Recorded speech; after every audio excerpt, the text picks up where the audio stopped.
Hi everyone, welcome to our channel Asha Jyothi videos. నేను ఈ వీడియోలో ఎంతో హెల్దీగా మనకి ఎంతో అవసరమైనటువంటి దంపుడు బియ్యం గురించి ఈ వీడియోలో చెప్తున్నాను, వినండి.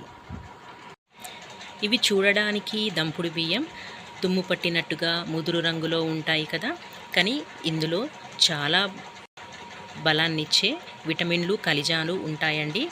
ఈ వరి పొట్టు కింద ఉండే తవుడు పొరలో విటమిన్లు ఖనిజాలు చాలా పుష్కలంగా ఉంటాయి. తెల్ల బియ్యంలో అయితే ఇవన్నీ వెళ్ళిపోతాయి కదా. ఈ దంపుడు బియ్యం తినడం వల్ల రక్తపోటు తగ్గుతుంది, అదేవిధంగా షుగర్ వ్యాధి కూడా తక్కువ అవుతుంది. అలాగే ఈ దంపుడు బియ్యం తినగానే తొందరగా శక్తి వచ్చేస్తుంది. ఇందులో నియాసిన్, విటమిన్ B3 చాలా ఎక్కువగా ఉంటాయండి. ఇందులో ఉండే మెగ్నీషియం కూడా ఎముకల ఆరోగ్యానికి ఎంతో దోహదం చేస్తుంది.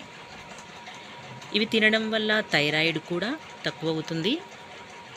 ఇందులో సెలీనియం చాలా ఎక్కువగా ఉంటుంది కాబట్టి థైరాయిడ్ తక్కువ అవ్వడానికి కూడా ఈ దంపుడు బియ్యం చాలా పనిచేస్తుంది.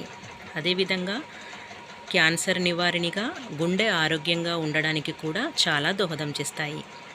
వీటిలో ఉన్న పిండి పదార్థం నెమ్మదిగా జీర్ణమవుతుంది కాబట్టి రక్తంలో గ్లూకోజ్ స్థాయిలు తొందరగా పెరగవు, వెంటనే ఆకలికి కూడా కలిగించదు.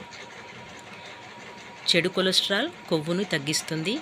చిన్నపిల్లలకి కూడా చాలా మంచిదండి, అంటే ఎదిగే పిల్లలకి కూడా చాలా మంచిది, తినవచ్చు. రోగనిరోధక శక్తిని పెంచుతుంది కాబట్టి పిల్లలైనా పెద్దలైనా ఎవరైనా తినవచ్చు. ఓకే, ఈ రైస్ ఎలా వండాలో నేను ఇప్పుడు చెప్తున్నాను, వినండి. ఫస్ట్ ఈ రైస్ అరగంట లేదా గంట సేపు నానినా సరిపోతుంది. నేను ఒక గ్లాసు రైస్ తీసుకున్నాను. ఆ గ్లాసు రైస్ 2 సార్లు కడిగేసి ఆ వాటర్ అన్ని తీసేయాలి. గంట సేపు నానిన తర్వాత ప్రెషర్ కుక్కర్లో 1కి 3 చొప్పున వాటర్ వేసుకొని ఉడికించాలండి. అంటే ఒక గ్లాసు బియ్యానికి 3 గ్లాసుల వాటర్ వేసేసుకొని 3 విజిల్స్ వచ్చేంత వరకు ఉడికించుకోవాలి. చూడండి, 3 విజిల్స్ వచ్చేసాయి. అన్నం మంచిగా ఉడికిపోయింది. 3 విజిల్ తీయాలండి. పొడి పొడిలాడుతూ అన్నం మెత్తగా మంచిగా ఉంటుందండి. ఈ బియ్యంతో వండిన అన్నం తెల్లగా ఉండదు, కాస్త ఎరుపు రంగులో ఉంటుంది. చూడండి, మెత్తగా ఉడికిపోయింది. ఆరోగ్యానికి ఎంతో మంచి చేసే ఈ దంపుడు బియ్యాన్ని అందరూ తినండి. ఈ వీడియో మీకు నచ్చినట్లయితే లైక్, షేర్, సబ్స్క్రైబ్ చేయండి.